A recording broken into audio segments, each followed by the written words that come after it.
another moment.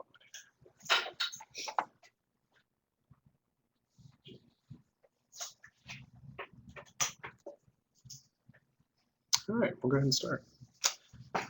Just want to say good afternoon. Thanks to everyone, presenters and attendees, for joining our monthly Feed Your Mind webinar series, which is made available by Grantmakers in Aging, the Pfizer Foundation, and the Virginia G. Piper Charitable Trust. As always, these webinars are recorded and made available at connect60plus.com. That's connect60plus.com. For future reference and sharing opportunities. And as we are conducting the webinar, you'll see a chat window in the bottom right if you have questions for the presenters. We'll be letting the presenters take their turns, and at the end of each sort of session, reviewing to see if there are any questions as we go along. And we'll have a few minutes between each presentation to address those. And if you have any technical difficulties, give us a call at the MAG office, and we'll see if we can get you connected behind the scenes. So without further ado, I will welcome Sue Ector.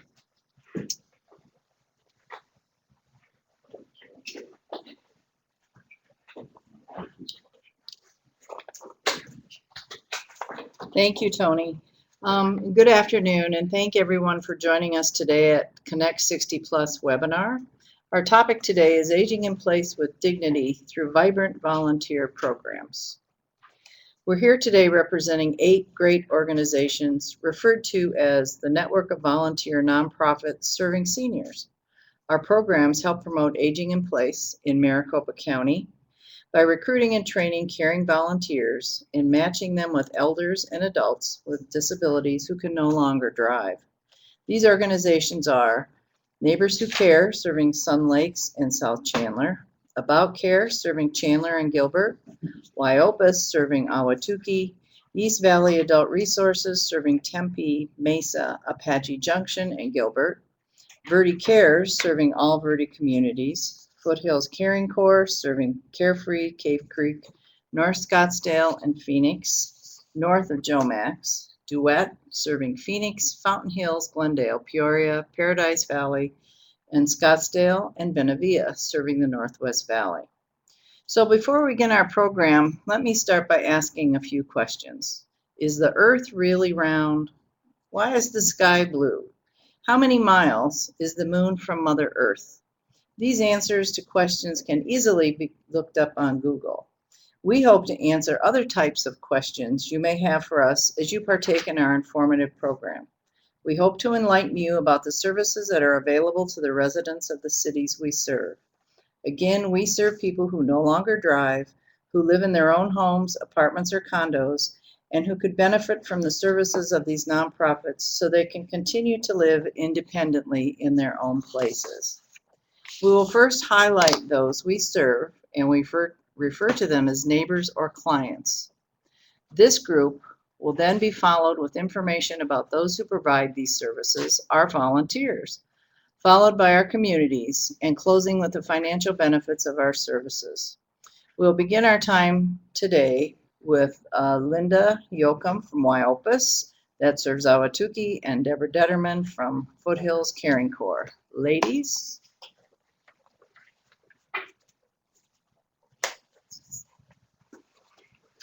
Thank you, Sue. I'm Deborah Detterman with Foothills Caring Corps. Glad to be here today. And I'm Linda Yoakum with Wyopus, serving Ahwatukee.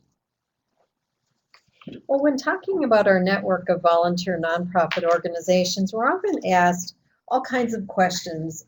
So we do welcome any questions that you might have. But we'll start our question answer webinar today with some discussion about the residents we serve.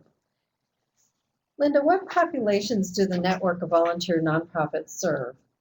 Our target service populations are adults over 65 years of age, as well as individuals of 18 years of age with disabling conditions. Our agencies have a very high proportion of people between 74 and 90. We serve people who both have short-term needs as well as long-term needs. Often we have people who are simply recovering from surgery and need assistance during that recovery and then able to live independently. after that short involvement with our nonprofit.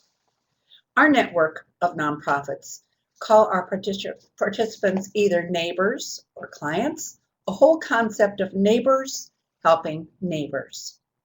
Our neighbors are often isolated and alone. Not only are our missions to help people live independently, but we strive to improve the quality of their lives, which means we meaningfully break their isolation and loneliness by matching them with a volunteer who cares and becomes part of their lives. Well, Linda, tell us, what are the typical services in these nonprofit organizations? The services are developed basically on specific community needs. So each geographic area has its own structure and service delivery system, but there are several core services. These core services include rides for transportation to a medical appointment. The volunteer uses their own vehicle and waits for that client to come out. Grocery shopping for and with individuals, brings in groceries, especially for the low vision people, and puts those away. Friendly visits both in home and routine phone calls. Respite care to relieve caregivers. Handy person services for just minor home repairs. Information and referral for needed services. Assistance with paperwork, computers.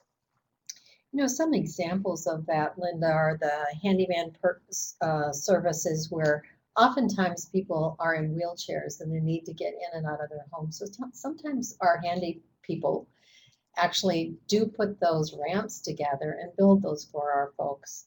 And the other kinds of things that are done with assistance with paperwork and computers is we had a person with a stroke who couldn't drive and needed to have groceries delivered, and we were able to show him how to go online and order his groceries. So it was a really nice way to be able to help him. Oh, that's very special. Deborah, how do people know about these services? Well, each of our organizations do have websites, which is easy for a lot of the relatives to be able to look up information for their loved ones. And we also are listed on Connect 60, so on that website they can get a hold of us. And then we are listed in the Senior Helpline, which is through the Area Agency on Aging, and that telephone number is 602-264-4357. And oftentimes people are referred to our services by friends, neighbors, relatives, medical offices, churches, or synagogues. We also share the information with all of our civic organizations and clubs to make sure that the services are available through their contacts. We have articles in newspapers, social media, flyers, in public places such as the post office, libraries, and senior centers. And all of our organizations have our own brochures and public relations marketing campaigns to spread the word. So our volunteers seem to be some of our best referring agents. Very frequently, we have used our services. Those people who have used our services also let others know about it, and they're the best referral agents. They get excited about the services and they want to tell others about their services. Some of our elders enjoy getting together with the volunteers because they become part of their social life and become part of their family.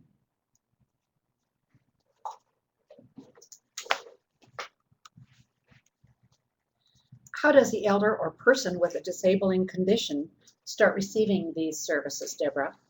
Well, a phone call to any of our agencies would be the first step, or you can also apply on the websites. You can even come in and take a walk into the office and see a little bit about our agencies and get started that way. But each organization is a little bit different, but most organizations have an intake process. So for instance, we do a home visit for everyone who receives services. So we go out to their home and actually do an intake. What's the process in your organization, Linda? Very similar to yours, Deborah, in that we do an intake and go see the client that we call our client in their home. and assess if our services will match what we are able to provide for them. So it's very similar to what you do. What are the benefits for neighbors using these services? Basically, the breaking of isolation and loneliness can benefit the neighbor by giving that person a longer span of life. One of the latest studies showed significant medical issues can be compounded if the person is isolated and lonely, and their lifespan could be shortened. Our services enable neighbors to live independently and stay in their own homes. Many of the matches of volunteers and neighbors are long-term matches where the families incorporate the elder into their life, enhances their quality of life, promotes opportunities for socialization, promotes developing new friendships as their network is very small. They can experience new activities and have fun. You know, Linda, the slides that are going through, you can see that everybody is having a good time, and it is a lot of fun when they come and use our services. So we encourage that. Deborah, what are the costs to the neighbors who use these services? Well, there really are no charges to our participants for the core services, but people are given the opportunity to donate to help maintain our services. Deborah, how often can people receive these services? Well, again, every agency is a little bit different. It's based on the size, based on the geographic area, as well as the number of volunteers that are available. But we all hope to be able to serve neighbors on a weekly basis. Each of the programs will work hard to meet the individual needs of the neighbor, given the financial and human resources. Just an example for Foothills Caring Corps, we're lucky to have enough volunteers to be able to handle some special needs, such as transportation to chemotherapy, radiation therapy, and dialysis, which can sometimes be 3 to 5 days a week that they need to go in for their medical appointments. So this is really critical since the Northeast area has no public transportation in Cave Creek, Carefree, North Scottsdale, or North Phoenix. So without us being there, they would have a difficult time going through the regimen that they need to go through to get better. So Linda, if someone wants to know more about becoming a neighbor, what would they have to do? We have all the agency names listed in Connect 60, but also have a PowerPoint that you're seeing, slide that you will see throughout this presentation. All you really need to do is make a call. Depending on your geographic area, the appropriate person will follow up with you. All right, that seems to answer all of the questions that we've had so far. Let's check to see whether or not there are any questions that have been sent in. Okay. It looks as though there aren't any questions for us, Linda, so we're going to move forward, and additional questions will be asked and answered by 2 additional folks from our network. So these questions will be coming and being answered from Sue from Duet and Anne Marie from About Care.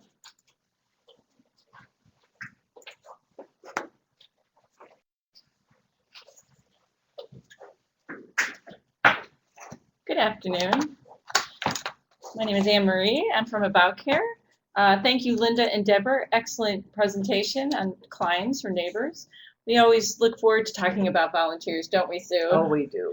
You know, between all of our agencies, we provided 41,600 rides to medical appointments and 303 hours of service to 3,500 unduplicated individuals through 2,468 volunteer in 1 year's time. That is amazing. Somebody really used their calculator to figure that out. Anne Marie, would you like to let our audiences know the name of your organization along with the different types of service that your agency provides? I would love to. About Care provides services to Chandler and Gilbert. We provide the number of services that were mentioned by Deborah and Linda. We also have a computer assistance program, as I know Duet has. I'd just like to give an example of the computer assistance program for a minute, because what we do is we provide the computer, we provide the training, we provide installation and ongoing maintenance. But we had a disabled gentleman who was an ex-Marine, ex-Vietnam veteran, who was paralyzed from the neck down. Well, because of the computer assistance program, he was able to open up his world through the computer, but also start an in-home business. So, Wow. so thank you to Duet, because I stole that That's from great. you. But we do the other, mainly transportation and medical appointments for our homebound neighbors.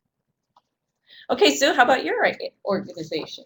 Okay, thank you, Anne Marie, and we won't file charges for stealing the computer program. As you know, Duet is very similar in services to our other partner networks. Duet pairs caring volunteers with isolated people who need help to stay living in their own homes as well.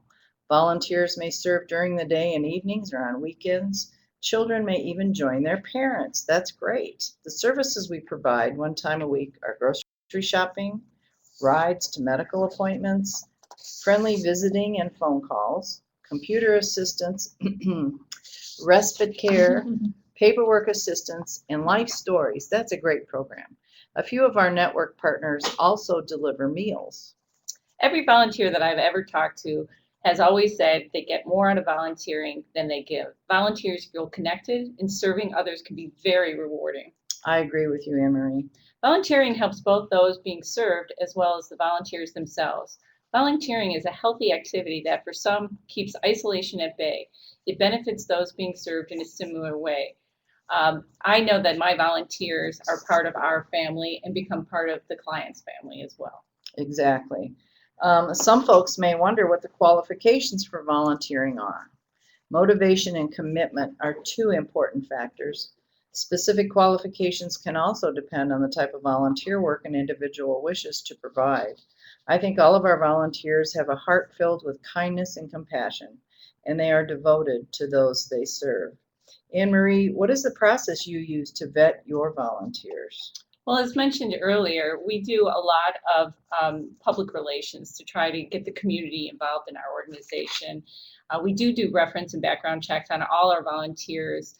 When anyone contacts us about volunteering, we immediately contact them so they don't go to some other organization, because volunteers really drive our organization.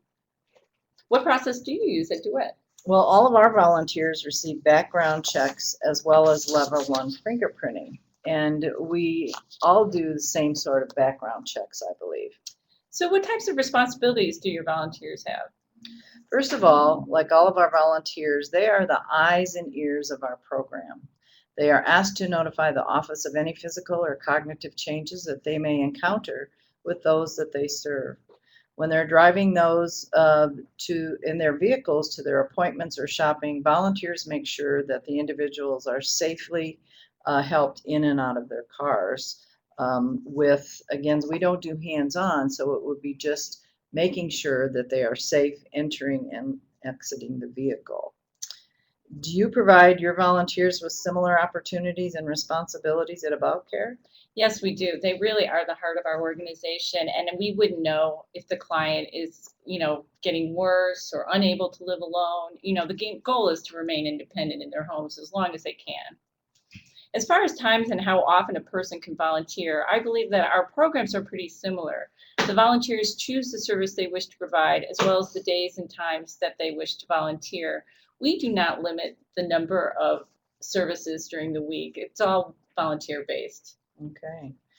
We're pretty much all the same, I think. Trips to medical appointments are done during office hours for Duet, which are from 8:30 to 4:30 p.m. For those who work or go to school, they have the opportunity to provide the other services 7 days a week, whatever time their schedule allows. The other networks have similar schedules. Anne Marie, why do you think people volunteer? What do you think motivates them?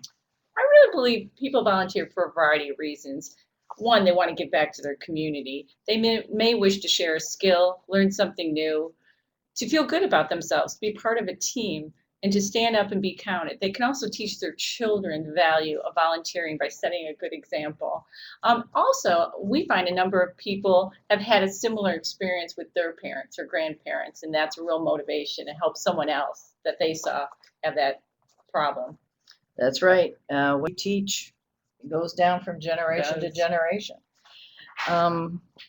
So Some of you may wonder about insurance for volunteers. I know that About Care and Duet carry insurance on their volunteers. Our other networks do carry volunteer insurance, except for one of our network members. What types of training do your drivers receive? well, they have their driver's ed training from when they got their driver's license. We don't provide for Duet a particular training. It's just like you were driving a friend, like you're helping your aunt or uncle or grandparent or mother to these different services that we provide. So there is no particular training on our part. I know our other network co-workers do provide some type of training. There is van training for Foothills Caring Corps. So that would be something they may answer. Let me see. Do these programs have eligibility requirements? Very, very good. As far as the neighbors go, we have no income eligibility. We serve everyone. So all you have to do is meet the requirements as far as not driving due to a physical disability. And we unfortunately do not provide services to people in assisted living or nursing homes. So because there just aren't enough volunteers. So let us wrangle more people who are with us today and see if you would like to sign up and help us provide these services to folks. Duet provides volunteer insurance, but it's a secondary to the volunteer's primary insurance. As far as insurance goes, we provide excess automobile liabilities. That applies only if the volunteer is at fault. Also, personal liability insurance, accident insurance. Most of our partner agencies do have volunteer insurance. Also, our volunteers are not reimbursed for their time or mileage. We do recognize our volunteers throughout the year at events, and we highlight them in our newsletters. If people are interested in volunteering their time, they can visit our organizational websites that will be posted on Connect 60 Plus. For any upcoming volunteer orientations, dates, locations, and times, we invite you to visit our website. Duet offers monthly and at times bi-monthly orientations. And About Care provides one-on-one trainings with a short turnaround time from the time of the first phone call.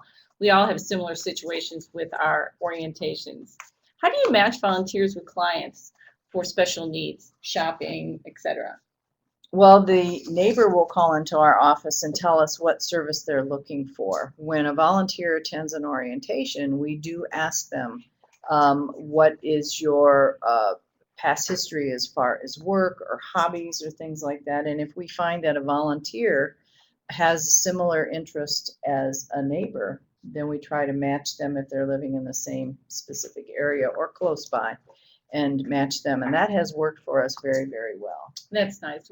I'll actually do services on the weekends Mhm. to allow people who work We do volunteer at night or on the weekends, and then they can bring their children. Like we said, that intergenerational is really important to have the younger people really connect. They may not have grandparents around or anything like that. The areas within our network agencies that provide oversight for volunteers and the volunteer service staff members within the agency. Our programs are blessed to have such great volunteers, but we can always use more. Please consider making that special phone call or website visit to find out more about our agencies and how you can sign up to volunteer. And I'll just put in a little plug for About Care. My daughter, who lives in Gilbert, called me yesterday and said, where can I volunteer with my daughter, who is my granddaughter at 18 months old? So they will be volunteering with About Care. And we're very excited. That's going to be wonderful.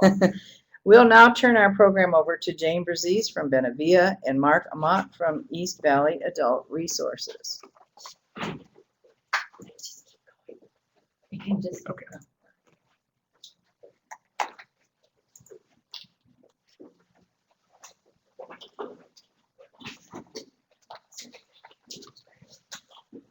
Thank you, Sue and Anne Marie. That was awesome. And we certainly couldn't reach the number of people we do without the help and the heart of our volunteers. We are all, we're all about community engagement. And Sue and I are here to talk about community. By the way, I am Mark from East Valley Adult Resources. And the volunteer program underneath that is called Assistance for Independent Living. We are all about community Yes. engagement. I'm Jane Brazese from Benavia, and we serve the far Northwest Valley and provide a volunteer grocery shopping service in the Southwest Valley. And community engagement is what it's all about. At East Valley Adult Resources, Mark, who do you engage? We could also ask that question, who do we not engage? Because just about every interaction takes place between an individual volunteer and an individual neighbor, but that doesn't take place in a vacuum. And anytime that a volunteer decides to contribute to their community that way, and a neighbor decides to allow a volunteer into their home, it happens in community, it engages community, and it helps build community. And through that, there are tentacles that go out from that transaction, that interaction, that hit city government agencies, churches, synagogues, other religious institutions, schools, libraries, businesses, other social service agencies. The list just goes on, and you can, at our program, we have so many examples where I could list out how all those might be connected in two people going grocery shopping together, how that happens. One example, there's a woman that I'll call Sue, who had to move in with her daughter. Her health was failing. She had a car accident and could no longer drive. And the daughter's husband ended up incarcerated long term. And so financial needs hit this home also. And there's a granddaughter that lives in this house as well. And the daughter had to get additional jobs to help pay the bills and all that. And there was just, it was really stressful. The city got involved, the city of Mesa, where we're office in, the fire department got called there, and they actually they've been in partnership with us for many years, so that they're trained to recognize social service situations that might come up. They connected us with this situation. So it involved the city, it involved a whole bunch of people coming together, and we don't solve everybody's problems, and we're not everything to everybody, but just the presence of volunteers has brought these people more in the community. It's saved the community money because there's less city calls for the fire department to come out when quite often someone is lonely, but they're having a difficult time maybe acknowledging that. But after they've had a volunteer or two take them grocery shopping, take them to a medical appointment, they come around to seeing the value of that socialization. I know at Benavia, we try to pair shoppers up one-on-one. Certainly, summer, all of our organizations have a greater need. We are all about engaging the community members, but I know up in our far Northwest Valley with the retirement communities of Sun City and Sun City West, we tend to lose 40 to 60% of our volunteer manpower. And the people who remain in the community are those who have more physical limitations and need our services even more after their healthy neighbors leave. Benavia, on our campus in Surprise, we actually provide intergenerational programming. And so even in the volunteer piece of our program, we try to encourage intergenerational programming. So we try to engage young families in shopping for an older adult individual. And you can just see the bright and shining faces of the older adult when they see a young child, or even someone who's elementary or junior high age taking the time to come and serve them and giving them meaningful time. We also try to engage the local high schools. A lot of the teenagers need community service hours, and so engaging teens in serving their community, and it certainly promotes the idea of volunteerism and gives them an opportunity to learn what it was like in the good old days. We have a partnership with Jewish Family Services Duet, Hospice of the Valley, and Smiles on Seniors, trying to reach out to Holocaust victims. They're up in age and are trying to remain in their homes as well. And it's just a unique community of people in the valley that may need help remaining in their homes. And so this is an opportunity for people to reach out and serve that special population as well. And what's interesting is because the teens know more about technology than us older folks, we can use their brains and their technology experience in teaching the older adults. So it's a win-win situation for the generations. How do our programs, in what way do they benefit? I know you've touched on that a bit, but in what way do they benefit the greater community? They reduce stress, I would say, is one of the first things that comes to mind, because when someone who is aging has become isolated and limited in their transportation, that again, we're talking about community, that doesn't happen in a vacuum. It benefits because it reduces the stress on the family, which reduces stress on the larger community, the extended family. And that extended family might live 2,000 miles away too, so this community is large that we actually affect. It saves money, because if someone can have a volunteer who is literally a neighbor of theirs take them to the doctor's appointment, it saves that person the money for paying for a taxi cab, or maybe dial a ride or something. It also saves money to various government institutions that may provide something like that. That's not free. There's a cost to that. But when volunteers do it, it saves money, and it's more personable, and it's more neighborly, and it all happens in community. I think it's important to note that our organizations particularly try to reach those who may be unable to afford to pay for service. I know in our part of the valley, people need assistance maybe in their homes, or they're paying for a lot of medications. They have a lot of co-pays with their medical appointments. And so we're able to help reduce their sense of anxiety, maybe relieve the pocketbook a little bit by engaging the volunteers in order to help them with those things like the business paperwork, the minor home repairs, the grocery shopping service.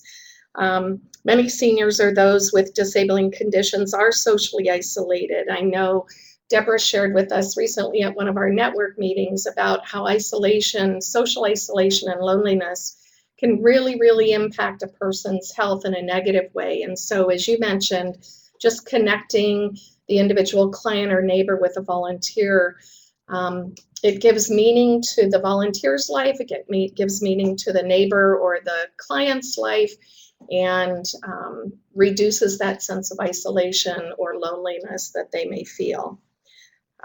It's something that municipalities or cities can't do, that personalized ride to the medical appointment and maybe a stop or two at the grocery store or the pharmacy after a medical appointment. We're able to do that with the help of the volunteers. And as Sue and Anne Marie alluded to, they're also the ears and eyes of the organization. So Jane, we've talked about how our volunteer programs engage the community, how they benefit the community. How does all this, can this actually build community? We engage many in our communities, promoting respect, dignity in aging, community spirit. I know that we have a lot of retirees out in the Sun Cities community who have work skills, and this gives them an opportunity even after retirement to utilize their skills to help other people in their community. people working together to help one another, neighbor helping neighbor, coming together for the good of the people who live there. And it's all about helping each other and lifting each other up. And I know out in the far Northwest Valley, we are partnered with the Sun City West Fire District, the Sun City Fire District. We work with groups that help in El Mirage and Youngtown and Sun City and even in Peoria, working with the police department and the senior centers. And so it's just all about engaging all of those groups together, making sure people have the resources they need in order to remain in their home, as long as it's safe and affordable for them to do that. And with the volunteer-based services we provide, it benefits those people who are trying to do that. So we encourage everybody who's watching to think about your community and any of the organizations that you've seen here today, that there's an opportunity for you to connect, to engage, and help build your own community. And now we'd like to introduce Eric and Elizabeth to talk further about benefits to the community.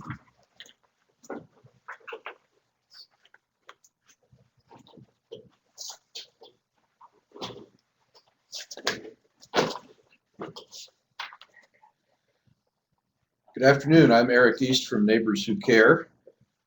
Hi, I'm Elizabeth Banta with Duet. And we're going to talk a little bit about the finances and just reiterate the benefits that everybody gets from organizations like ours. So Elizabeth, we've heard about how all the volunteers are doing all the services. Why do our programs cost money even though everything's being done by volunteers? Well, that's the big question people always wonder. Volunteers are so generous. They give their time, they utilize their own vehicles, their own gasoline, in most cases, to change lives. Yet that marvelous connecting does come with a bit of a background cost to it. There are expenses to make that coordination all come together in those wonderful matches. For example, we recruit and fingerprint and train and supervise or do background checks on all of the volunteers. In addition, someone needs to be there to be answering the phone calls for people needing help, doing home visit assessments, doing the magical matching that takes place, providing ongoing supervision and support to ensure a very well coordinated experience. So all of that does take a bit of money. And since we don't charge for services, the next $1 million question is, where does the funding come from to make all of this happen? Well, that's a really good question, which we're all trying to answer. Each of our organizations has a slightly different funding mix. The volunteer services we provide don't qualify for any government direct reimbursement. Some of our organizations receive limited and declining federal and state dollars. Most of us receive small grants from the municipalities whose residents we serve. But for example, my organization only gets about 3% of its budget from government grants. For some of the others, it can be as high as 25%, but for none of us does it come close to even meeting the needs that we have just to put everything together that we do. The remainder of our funding comes from a mixture of grants from charitable foundations, with a little bit from corporations, and donations we get from individuals, congregations, and community groups. Several of us, including my own organization, rely on these donations for 65 to 70% of our needs. So that's a lot. But what I really want to emphasize is that most of the benefit that we provide to our clients in the community comes from the value of the time and the gasoline so generously donated by our volunteers. Their contributions effectively double or triple the value of any actual dollars that we receive. But since we're talking about money, because we provide these services to people to help them continue living in their own homes, it seems like there would be a cost savings both to them and to the community at large. Can you tell us how that might work? Sure, that is exactly right, that there is a big cost savings. The cost actually coordinate an entire year's worth of service through our organizations is a fraction of the cost of other alternatives. And I believe it ranges between our 8 organizations between $300 to $600 for a whole year's worth of help, typically a couple times a month. And the cost for nursing home placement is quite a bit higher, isn't it, Eric? About $72,000 a year, and some studies show that it's even higher. If even half of the 3,500 neighbors, clients who were helped through our programs this last year delayed nursing home placement by just for 6 months, so half of those people, guess what the cost savings is? It's a lot. It's $63 million. And because many of the people we help are low income, that expense would likely be borne by our state's version of Medicaid, the Arizona Long-Term Care System. But even for those not on Medicaid, it's saving individuals a lot of money. And there are other savings. Our services help build health and well-being. Depression decreases, that sense of isolation also decreases, or conversely, the sense of connectedness with community increases. Neighbors can get to medical appointments. They can get food, so they're healthier, and actual health care costs are likely decreasing. Again, another tax benefit. If they had managed to get to appointments via taxis, and now we're working with our organizations, but before that, they often went without medications or other necessary services. And as Mark shared earlier, we do help stretch their budgets while also providing help and hope to them. So Eric, will you share the overall benefits of this type of model? Well, as we've heard throughout this presentation, everyone wins with the efforts of volunteer organizations like ours. And I'd just like to quickly summarize the benefits that we've talked about, that we bring to the neighbors and clients who we help, to our volunteers, and to the communities that we serve, and they are many. As I said, everyone wins with this model.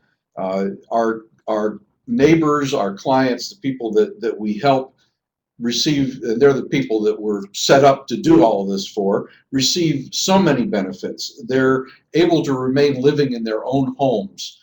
Some studies have shown for an average of 4 years longer than if they didn't receive the kind of help that we provide. For example, my organization, our oldest client is 102 years old. And the services that our volunteers provide allow her to continue living in the home that she loves with the husband that she loves, instead of being separated in a nursing home somewhere. That's so wonderful, isn't it? They get access to preventative health care, so they end up not having to go to the hospital, because we improve their nutrition, we get them food, we get them to the doctor so they can get checkups, or they can get minor things checked out before they become major. They, as we've heard, less depression. They're a lot happier. They don't want to go live in a nursing home. They want to live in their own house, and they're allowed to do that. They get increased socialization through meeting with our volunteers, through getting visits, through being able to go places, which just decreases depression, makes them happier, just keeps their sense of well-being. Decreased hospitalization. As I said, our preventative care, better nutrition, but we also do other things. My organization is partnering with About Care in Wyopas on a program that we started last year to help people who've been just discharged from the hospital.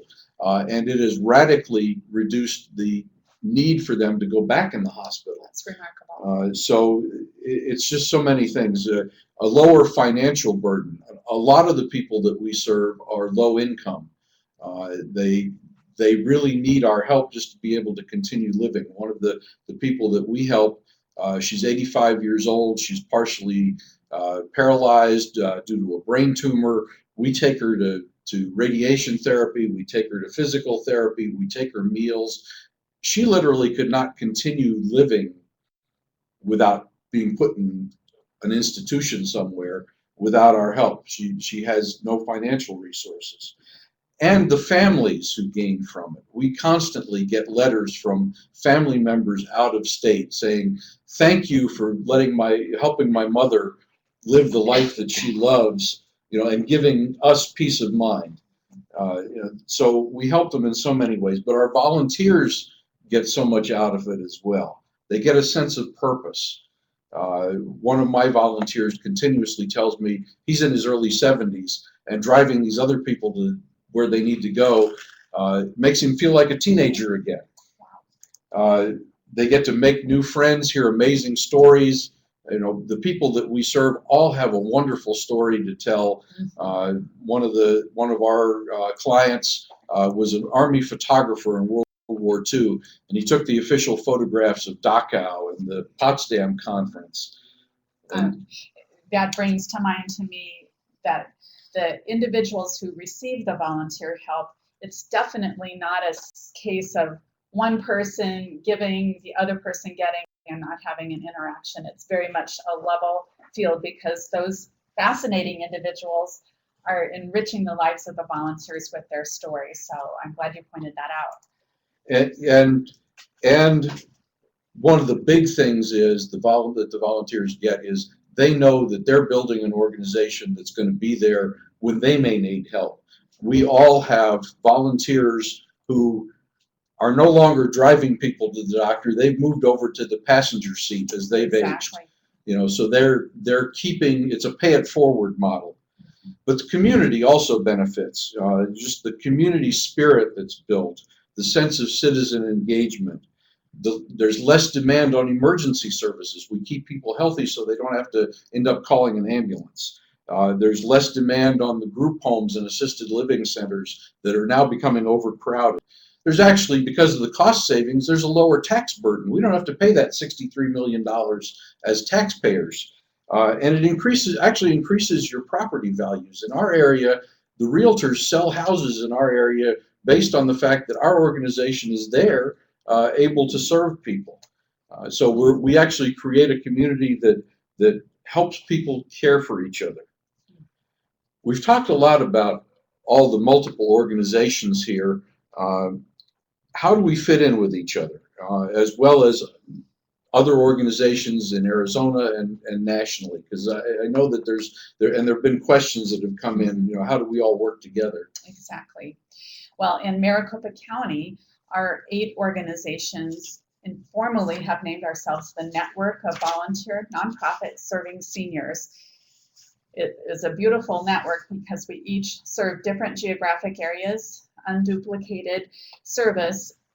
The whole county actually is covered except for the far southwest valley, which there is a need for an organization or coalition to step forward, and we'd be happy to help them get started.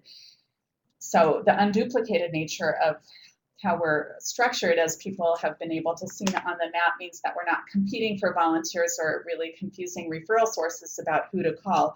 Instead, we share ideas and collaborate to achieve ever greater results. And it's been just wonderful these last couple of years to be meeting every couple of months together to exchange ideas and help grow together.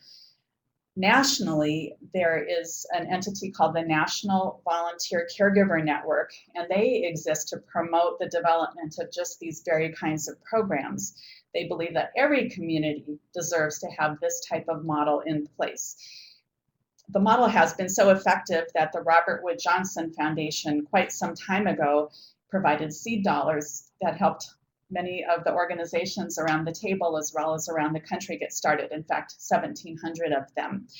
If any viewer is living in an area that does not currently have a program, they could get help from this National Volunteer Caregiving Network to get started, or they can also go to their website to see if a program exists in their particular community. That web address is NVC for National Volunteer Caregiver, nvcnetwork.org. And I believe a caller or viewer wondered if there's service available in Maricopa. There isn't actually our kind of model available in Maricopa, but the Arizona Age Friendly Network, which we also collaborate with, there is a pilot getting going in Maricopa, I believe, exploring what should a model for helping people age in place and have an age-friendly community. Yeah, we've met with some people from Maricopa, and the city of Maricopa is very interested in trying to start something similar to what we do. Okay, great. So we plug in with many, many other organizations in the community, not just our 8 here today, but the larger aging network in the community. We refer back and forth and try to collaborate as much as possible. Now, it is just so troubling, really, Eric, that there are more and more people facing the kinds of challenges that we address through our programs. And the U.S. Census Bureau, their most recent American Community Survey, actually notes that over 120,000 people in Maricopa County responded that they live in their own homes or apartments, yet they have difficulty with errands like transportation and grocery shopping due to a physical, mental, or emotional condition. And many of these have low incomes to boot.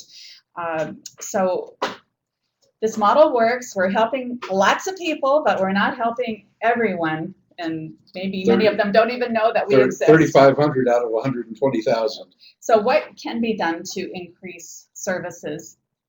Well, that's the multi-million-dollar question. We've talked about all of the neat stuff that we do, the value to the people that we help, the value to the volunteers, the value to the community. The bottom line is that the people we aid rely on us to help them live their lives with dignity. We provide small but vital services that not only allow them to live in their own homes, but to keep them safe and healthy and vastly improve their quality of life. We can't do all of this great work without the generosity of our volunteers and donors. Frankly, our society would be a pretty sad and lonely place without all of the little volunteer acts we each perform every day.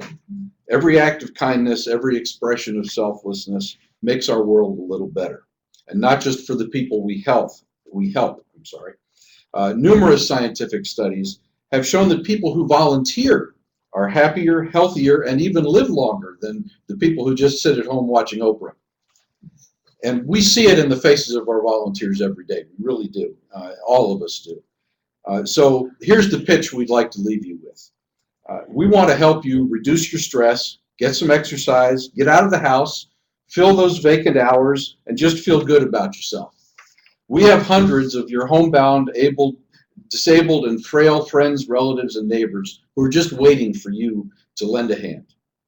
They're friendly, they tell interesting stories, they're enormously grateful, and they can't continue to lead independent lives in their own homes without your help. We offer many different volunteer opportunities, you've heard some of them here today, to meet your needs and talents. We have flexible hours, no minimum commitment. You have our money-back guarantee. You'll impress your friends, amaze your kids, and take years off your age by coming out to help your neighbors. And even if you don't have the time or the ability to volunteer, we still need you.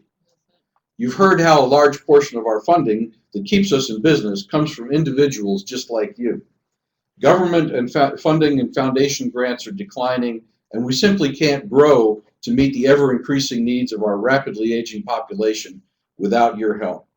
So here's the end. If you know of someone who needs our help, or if you would like to experience the deep personal satisfaction that comes from volunteering to assist your neighbors, or if you can spare a small donation to help your neighbors, contact the organization serving your area. Our websites and phone numbers have been scrolling on your screen, and you'll see them again. I'd like to close with an excerpt from an actual letter from a volunteer we assisted. This is typical of those that all of our organizations regularly receive, and succinctly sums up the positive impact we have on their lives. Time and again, your patience, understanding, and gentle ways aided my recovery from spinal surgery. With no family closer than 1,200 miles, you phoned to check on me. You took me to post-op appointments. You brought me meals. Thank you to the staff and volunteers for coming to my rescue at a vulnerable time in my life. God bless you. And she fully recovered after her surgery and is living a full and vibrant life today, thanks to your help. So please come and join us. And thank you for joining us today. I think this will end our broadcast. And if you have any questions or want to help out, please contact our organizations. We're all there waiting for you. Thank you.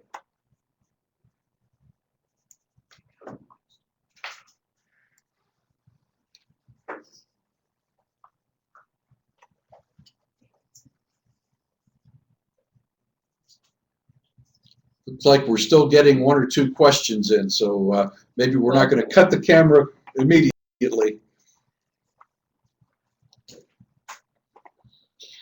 And the viewing audience asks,